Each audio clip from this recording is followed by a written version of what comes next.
The Heroes of Olympus, Book 4, The House of Hades, by Rick Riordan. Chapter 6, Annabeth. The impact didn't kill her, but the cold nearly did. Freezing water shocked the air right out of her lungs. Her limbs turned rigid, and she lost her grip on Percy. She began to sink. Strange wailing sounds filled her ears, millions of heartbroken voices, as if the river were made of distilled sadness. The voices were worse than the cold. They weighed her down and made her numb. "What's the point of struggling?" they told her. "You're dead anyway. You'll never leave this place." She could sink to the bottom and drown, let the river carry her body away. That would be easier. She could just close her eyes. Percy gripped her hand and jolted her back to reality. She couldn't see him in the murky water, but suddenly she didn't want to die. Together they kicked upward and broke the surface. Annabeth gasped, grateful for the air, no matter how sulphurous. The water swirled around them, and she realized Percy was creating a whirlpool to buoy them up. Though she couldn't make out their surroundings, she knew this was a river. Rivers had shores. "Land," she croaked. "Go sideways." Percy looked near dead with exhaustion. Usually water reinvigorated him, but not this water. Controlling it must have taken every bit of his strength.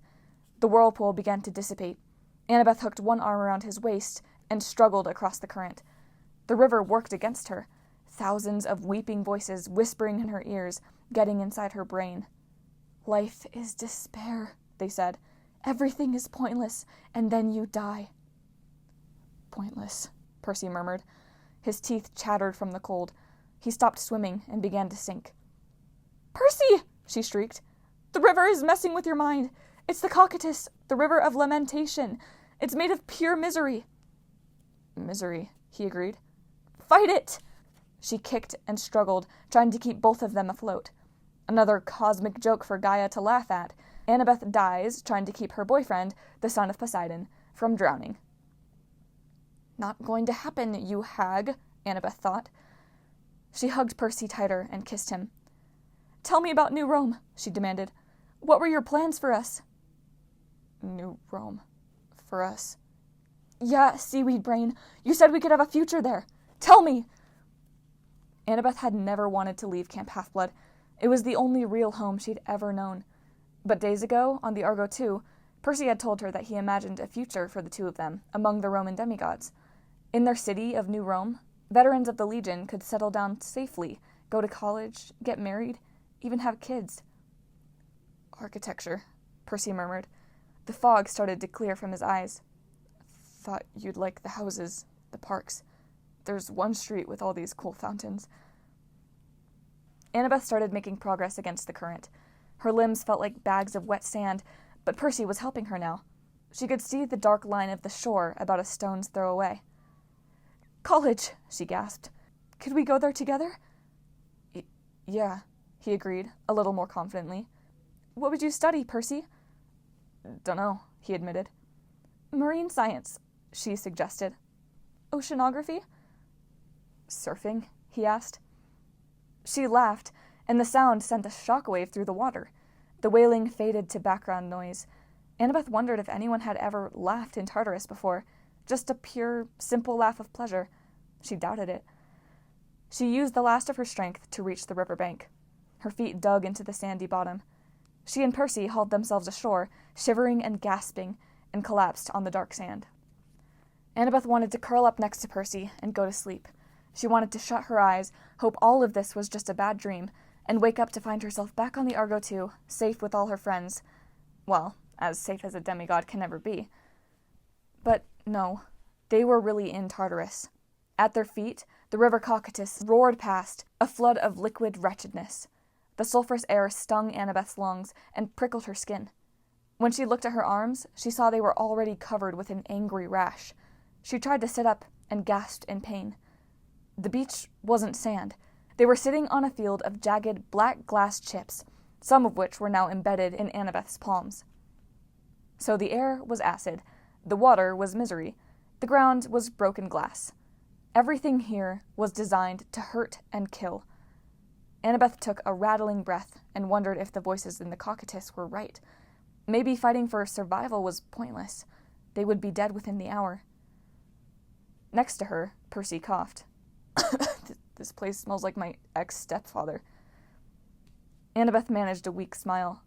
She'd never met Smelly Gabe, but she'd heard enough stories. She loved Percy for trying to lift her spirits. If she'd fallen into Tartarus by herself, Annabeth thought, she would have been doomed. After all she'd been through beneath Rome, finding the Athena Parthenos, this was simply too much. She would have curled up and cried until she became another ghost, melting into the Cocytus. But she wasn't alone. She had Percy, and that meant she couldn't give up. She forced herself to take stock. Her foot was still wrapped in its makeshift cast of board and bubble wrap, still tangled in cobwebs, but when she moved it, it didn't hurt. The ambrosia she'd eaten in the tunnels under Rome must have finally mended her bones. Her backpack was gone, lost during the fall, or maybe washed away in the river. She hated losing Daedalus's laptop, with all its fantastic programs and data, but she had worse problems. Her celestial bronze dagger was missing, the weapon she'd carried since she was 7 years old. The realization almost broke her, but she couldn't let herself dwell on it. Time to grieve later. What else did they have? No food, no water, basically no supplies at all. Yep, off to a promising start. Annabeth glanced at Percy. He looked pretty bad. His dark hair was plastered across his forehead, his t-shirt ripped to shreds. His fingers were scraped raw from holding onto that ledge before they fell. Most worrisome of all, he was shivering and his lips were blue. "We should keep moving, or we'll get hypothermia," Annabeth said. "Can you stand?" He nodded. They both struggled to their feet. Annabeth put her arm around his waist, though she wasn't sure who was supporting whom. She scanned their surroundings. Above, she saw no sign of the tunnel they'd fallen down. She couldn't even see the cavern roof. Just blood-colored clouds floating in the hazy gray air. It was like staring through a thin mix of tomato soup and cement. The black glass beach stretched inland about 50 yards, then dropped off the edge of a cliff. From where she stood, Annabeth couldn't see what was below, but the edge flickered with red light as if illuminated by huge fires. A distant memory tugged at her, something about Tartarus and fire. Before she could think too much about it, Percy inhaled sharply. "Look." He pointed downstream.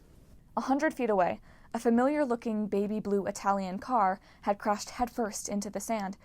It looked just like the Fiat that had smashed into Arachne and sent her plummeting into the pit. Annabeth hoped she was wrong, but how many Italian sports cars could there be in Tartarus? Part of her didn't want to go anywhere near it, but she had to find out. She gripped Percy's hand, and they stumbled toward the wreckage. One of the car's tires had come off and was floating in a black water eddy of the Cocytus. The Fiat's windows had shattered, sending brighter glass like frosting across the dark beach. Under the crushed hood lay the tattered, glistening remains of a giant silk cocoon, the trap that Annabeth had tricked Arachne into weaving. It was unmistakably empty. Slash marks in the sand made a trail downriver, as if something heavy, with multiple legs, had scuttled into the darkness. "She's alive." Annabeth was so horrified, so outraged by the unfairness of it all, she had to suppress the urge to throw up. "It's Tartarus," Percy said. "Monster home court. Down here, maybe they can't be killed." He gave Annabeth an embarrassed look, as if realizing he wasn't helping team morale. "Or maybe she's badly wounded and she crawled away to die." "Let's go with that," Annabeth agreed. Percy was still shivering. Annabeth wasn't feeling any warmer either, despite the hot, sticky air. The glass cuts on her hands were still bleeding, which was unusual for her. Normally she healed fast. Her breathing got more and more labored. "This place is killing us," she said. "I mean, it's literally going to kill us, unless—" Tartarus. Fire. That distant memory came into focus. She gazed inland over the cliff, illuminated by flames from below. It was an absolutely crazy idea, but it might be their only chance. "Unless what?" Percy prompted. "You've got a brilliant plan, haven't you?" "It's a plan," Annabeth murmured. "I don't know about brilliant. We need to find the river of fire.